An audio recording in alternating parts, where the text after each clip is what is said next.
Because there's no time like the present to just wake up. Shh. I printed something and now the printer is making lots and lots of noise. Hi guys, this is Connie, and we're gonna read Connie Reads Another Fine Myth, Chapter 10. And I hope that you have a happy Friday. A quote. Man shall never reach his full capacity while chained to the earth. We must take wing and conquer the heavens. Icarus. Are you sure we're up to handling a devil, Oz? I was aware I had asked the question countless times in the last few days, but I still needed reassurance. Will you relax, kid? Oz growled. I was right about the imps, wasn't I? I suppose so, I admitted hesitantly. I didn't want to tell Oz, but I wasn't that happy with the imp incident. It had been a little too close for my peace of mind. Since the meeting, I had been having recurring nightmares involving imps and crossbows. Look at it this way, kid. With any luck, this Frumple character will be able to restore my powers. That'd take you off the hot seat. I guess so, I said without enthusiasm. He had raised this point several times since learning about Frumple. Each time he did, it gave me the same feeling of discomfort. Something bothering you, kid? Oz asked, cocking his head at me. Well, it's... Oz, if you do get your powers back, will you still want me as an apprentice? Is that what's been eating at you? He seemed genuinely surprised. Of course I still want you. What kind of a magician do you think I am? I don't choose my apprentices lightly. You wouldn't feel I was a burden? Maybe at first, but not now. You were in at the start of this Istvan thing. You earned the right to be in on the end of it. Truth to tell, I wasn't all that eager to be there when Oz confronted Istvan, but that seemed to be the price I would have to pay if I was going to continue my association with Oz. Oz? Yeah, kid. Just one more question. Promise? How's that? Nothing. What's the question, kid? If you get your powers back and I'm still your apprentice, which dimension will we live in? To be honest, kid, I hadn't really given it much thought. Tell you what, we'll burn that bridge when we come to it, okay? Okay, Oz. I tried to get my mind off the question. Maybe Oz was right. No sense worrying about the problem until we knew for sure it existed. Maybe he wouldn't get his powers back. Maybe I'd get to be the one to fight Istvan after all. Terrific. Hey, watch the beast, kid. Oz's voice broke my train of thought. We were leading the war unicorn between us, and the beast chose this moment to act up. It nickered and half-reared, and then planted its feet and tossed its head. Steady-o! Oz extended a hand, trying to seize its bridle, and received a solid rap on the forearm from the unicorn's horn for his trouble. Easy, Buttercup, I said soothingly. There's a good boy. The beast responded to my coaxings, first by settling down, pawing the ground nervously, then finally by rubbing his muzzle against me. Though definitely a friendly gesture, this is not the safest thing to have. This is not the safest thing to have a unicorn to do to you. I ducked nimbly under his swing horn and cast about me quickly. Not getting it. I ducked nimbly under his swinging horn and cast about me quickly. Snatching an orange flower from a nearby brush, I fed it to him at an arm's length. He accepted the offering and began to munch contentedly. I don't think that beast likes demons, Oz grumbled sullenly, rubbing his bruised arm. It stands to reason, I retorted. I mean, he was Demon Hunter's mount, you know. Seems to take readily enough to you, though, Oz observed. Are you sure you're not a virgin?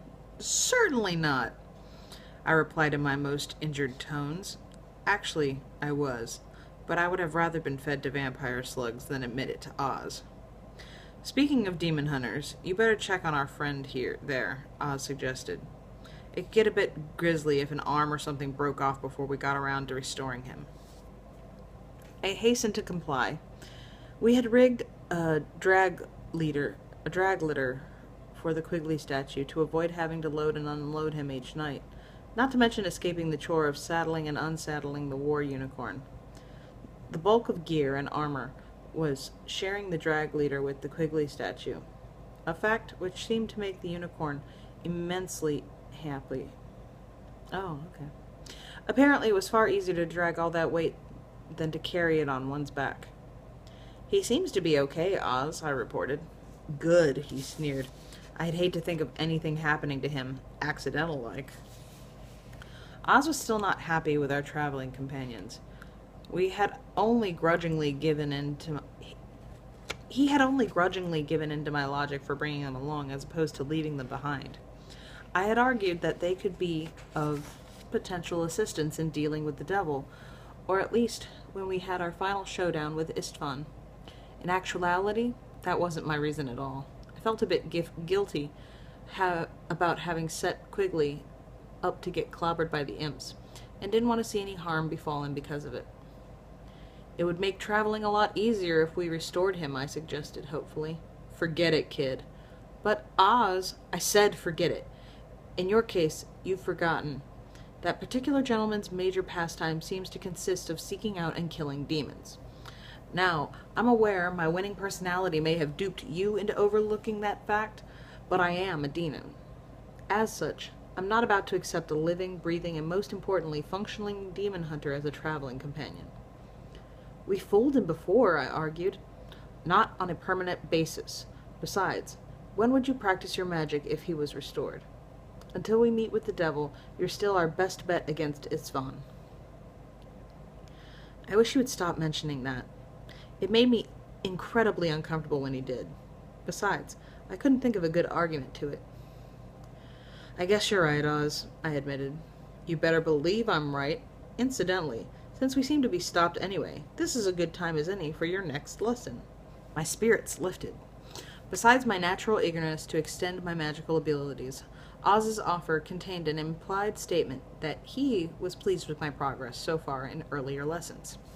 Okay, Oz, I said, looping the unicorn's reins around a nearby bush. I'm ready. Good, smiled Oz, rubbing his hands together. Today, we're going to teach you to fly. My spirits fell again. Fly? I asked. That's what I said, kid. Fly. Exciting, isn't it? Why? What do you mean, why? Ever since we first cast jealous eyes on the creatures of the air, we've wanted to fly. Now you're getting a chance to learn. That's why it's exciting. I meant, why should I want to learn to fly? Well, because everyone wants to fly. I don't, I said emphatically. Why not? I'm afraid of heights, for one thing, I answered. That isn't enough reason not to learn, Oz scowled. Well, I haven't heard any reasons yet as to why I should, I scowled back at him. Look, kid, Oz began coaxingly. It isn't so much flying as floating on air.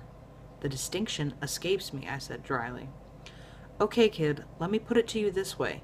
You're my apprentice, right? Right, I agreed suspiciously. Well, I'm not going to have an apprentice that can't fly. Get me? He roared. All right, Oz, how does it work? I knew when I was beaten. That's better. Actually, it doesn't involve anything you don't already know. You know how to levitate objects, right? I nodded, slowly puzzled. Well, all flying is levitating yourself. How's that again? Instead of standing firm on the ground and lifting an object, you push against the ground with your will and lift yourself. But if I'm not touching the ground, where do I draw my power from? From the air! Come on, kid! You're a magician, not an elemental. What's an elemental? Forget it. What I meant was, you aren't bound to any of the 4 elements. You're a magician. You control them, or at least influence them, and draw your power from them. When you're flying, all you have to do is draw your power from the air instead of the ground. If you say so, Oz, I said doubtfully. Okay, first locate a force line. But we left it when we started off to see the devil, I argued. Kid, there are lots of force lines. Just because we left one of the ground force lines doesn't mean we're completely out of touch. Check for a force line in the air. In the air? Believe me, kid. Check. I sighed and closed my eyes, turning my face skyward. I tried to picture the two-headed spear. At first I couldn't do it. Then I realized with a start I was seeing a spear, but a different spear. It wasn't as bright as the last spear had been, but glowed softly with icy blues and whites. I think I've got one, Oz, I gasped. It's blue and white, right? Oz sneered sarcastically. Yes, but it's not as bright as the last one. It's probably further away. Oh well, it's close enough for you to draw energy from. Well, give it a try, kid.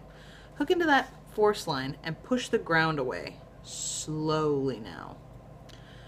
I did as I was instructed, reaching out with my mind to tap the energies of that icy vision. The surge of power I felt was unlike any I had experienced before. Whereas before, when I summoned the power, I felt warm and swollen with power. This time, I felt cool and relaxed. The power flow actually made me feel lighter. Push away, kid, came Oz's voice. Gently. Lazily, I touched the ground with my mind, only casually aware of the curious sensation of not physically feeling anything with my feet. Open your eyes, kid. Adjust your trim. Oz's voice came to me from a strange location this time. Surprised, my eyes popped open. I was floating some 10 feet above the ground at an angle that was rapidly drifting toward a horizontal position. I was flying. The ground came at me in a rush. I had one moment of dazed puzzlement before it slammed into me with jarring reality. I lay there for a moment, forcing the air back into my lungs and wondering if I had broken anything. Are you okay, kid? Oz was suddenly looming over me. What happened anyway? I was flying. I forced the words at last. Yeah? So? Oh, I get it. You were so surprised you forgot to maintain the energy flow, right? I nodded, unable to speak. Of all the dumb... Look, kid, when I tell you you're going to fly, believe it. But don't butt me. Either you believe in me as a teacher or you don't. There's no buts about it. I'm sorry, Oz. I was getting my breath back again. Ah, didn't mean to jump on you like that, kid.